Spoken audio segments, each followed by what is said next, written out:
हाँ हाँ वीडियो ला रहा छी फोटो ले पहले वीडियो लेके कनी रुक वीडियो लेके फोटो ले अभी वीडियो ला रहा छी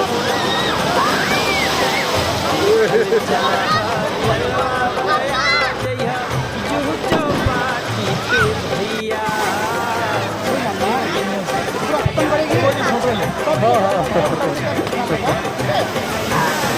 वीडियो ला रहा छी फोटो ले पहले वीडियो लेके कनी रुक वीडियो लेके फोटो ले अभी वीडियो ला रहा छी